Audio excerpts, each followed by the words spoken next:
Hello everyone, so welcome back to my channel. আশা করি আপনারা ভালো আছেন।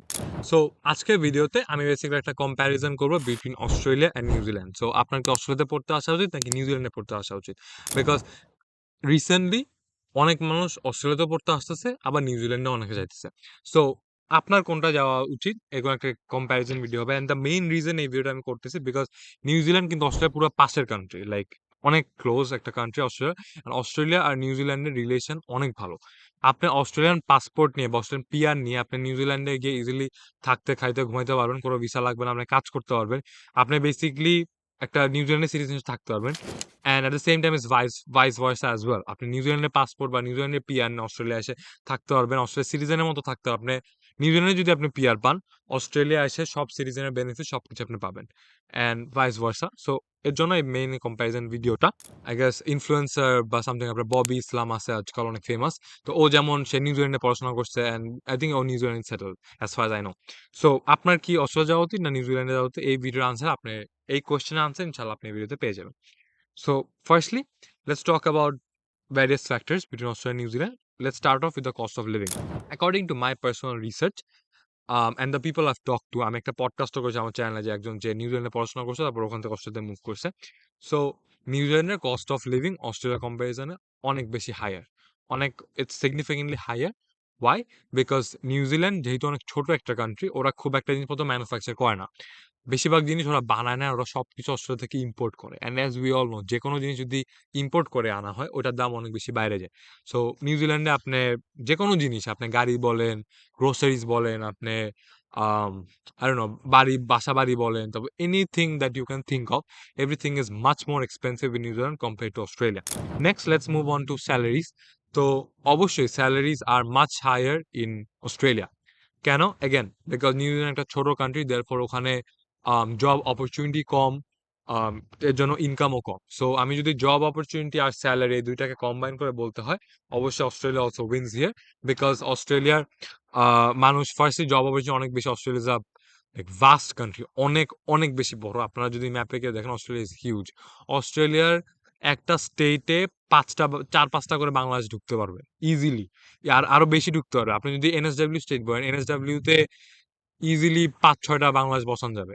আপনি যদি ওয়েস্টার্ন অস্ট্রেলিয়া, পার্থের দিকে কথা বলেন, ওয়েস্টার্ন অস্ট্রেলিয়াতে মনে হয় ১০-১২ টা ১৫ টা বাংলাদেশ ইজিলি বসান যাবে। It's huge. তো অস্ট্রেলিয়া অনেক, অনেক বেশি বড়। এটার জন্য জব অপরচুনিটিস বড় বেশি, ইনকামও বেশি। হাউএভার নিউজিল্যান্ড একটা ছোট কান্ট্রি, যেটার কারণে ওখানে জব অপরচুনিটি কম, অ্যান্ড অনেক ইন্ডাস্ট্রি, অনেক, অনেক ইন্ডাস্ট্রি আছে যেগুলা নিউজিল্যান্ডে এক্সিস্টই করে না। রাইট? যেটার কারণে নিউজিল্যান্ডের জব অপরচুনিটি কম, অ্যান্ড স্যালারিজ ও it's much less in New Zealand compare to Australia. In fact অস্ট্রেলিয়াতে নিউজিল্যান্ডের চেয়ে job opportunity almost double, like literally 1.5 to 2x এর মতো অস্ট্রেলিয়াতে job opportunity and salaries as well, not জবে, স্যালারিজ। আপনি যদি নিউজিল্যান্ডে যদি আপনি যে কোনো একটা জবে $1,00,000 কামান, ওই সেম আপনি যদি অস্ট্রেলিয়া করেন, আপনি ইজিলি 1.5, আপনি $1,50,000 কামাবেন per year, easy. Next, let's talk about studying options. তো এগেন, নিউজিল্যান্ডে পড়াশোনার অপশনস অনেক, অনেক বেশি কম।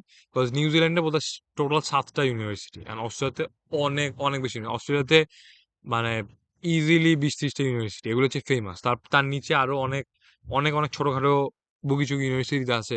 তারপর অনেক আবার কলেজেসও আছে। নিউজিল্যান্ডে যেমন কোনো কলেজ বা ইনস্টিটিউশন নাই।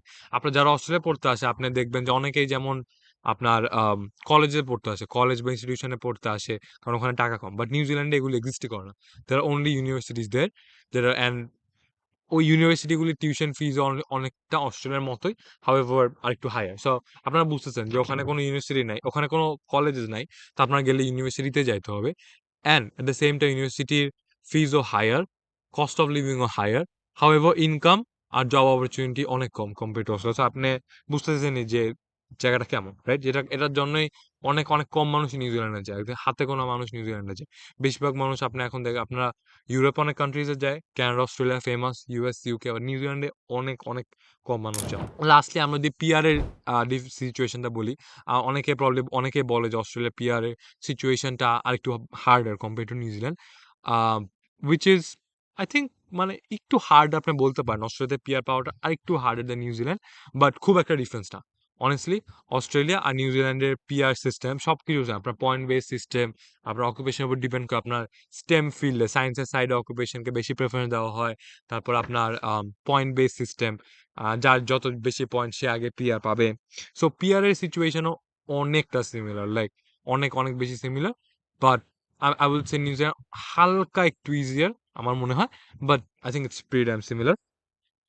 অ্যান্ড আপনারা যদি এখন আমার ওপিনিয়ন জিজ্ঞেস করেন, I would definitely recommend everyone to choose Australia over New Zealand, because আমার কাছে পার্সোনালি নিউজিল্যান্ডে পছন্দ না, because of these reasons, that all of the reasons that I have shared with you. Because economy হিসাবে it's not strong enough for you to go and survive. Specially আমরা যারা বাংলাদেশ থেকে, আমরা সবাই মোটামুটি মিডল ক্লাস ফ্যামিলি থেকে, আমাদের সবার বাপের অঢেল টাকা নাই যে আমাদেরকে বসে বসে খাওয়াবে। সো এর জন্য আমার মনে হয় অস্ট্রেলিয়া ডেফিনিটলি বেটার, বিকজ আপনি এখানে আরো অনেক বেশি কাজ করার অপরচুনিটি পান, টাকা কামানোর অপরচুনিটি পান, টাকা জমানোর অপরচুনিটি। কারণ নিউজিল্যান্ডে যেহেতু আপনি টাকা কমাইতেছেনও, আপনি টাকা কামাইতেছেনও কম, খরচ হইতেছে বেশি, তাহলে আপনার টাকা জমানোর কোনো অপরচুনিটি আপনি পাচ্ছেন না। সব টাকা আপনার খরচ হচ্ছে। হাউএভার অস্ট্রেলিয়া কিন্তু আপনি অনেক টাকা জমাইতে পারেন। যেটা মানে আমি ভিডিওতে বলি, আপনি এজ আ আপনি যদি মোটামুটি টাকা-পয়সা জমায় চলেন, আপনার ইনকামের ইজিলি হাফ ইনকাম আপনার কিন্তু সেভ হয়ে যায়। আপনি যখন টাকা খরচা করেন তাহলে ডিফারেন্ট। টাকা খরচা করতে কোনো লিমিট নাই। রাইট? বাট আপনি যদি মোটামুটি টাকা জমায় চলেন, আপনার ইনকামের হাফ বাঁচানো খুব একটা ডিফিকাল্ট না। তো এই তো, this was all for today's video. I genuinely hope যে আপনাদের এই ভিডিও দেখে লাভ হয়ে থাকে। আপনারা অ্যাকচুয়ালি ডিসাইড করতে পারেন যে আপনার কি অস্ট্রেলিয়া পড়তে যাওয়া উচিত নাকি নিউজিল্যান্ড যাওয়া উচিত। I would personally recommend everyone to choose Australia over New Zealand. Try for Australia before. তারপর যদি না হয়, আল্লাহ না করে কোনো ভিসা হলো না বা যে কোনো ইস্যু হলো, তাহলে you can try for New Zealand. But এরপরে যদি অস্ট্রেলিয়া না হয়, আমি বলবো আপনি আগে অন্য সব দেশ দেখেন। যদি অস্ট্রেলিয়া না হয়, আপনি ইউরোপের বিভিন্ন দেশ দেখেন, কানাডা দেখেন, ইউরোপে কত দেশ, আপনার জার্মানি, সুইডেন, নরওয়ে, ওইসব দেশ দেখেন। তারপর I would suggest you to maybe come to New Zealand, but I don't think খুব একটা কি বলবো ভ্যালুয়েবল একটা জায়গা যাওয়ার জন্য। এই তো, this was all for today's video. আপনাদের ভিডিও পছন্দ হয়ে থাকে, then please do leave a like and subscribe to my channel. Thank you so much.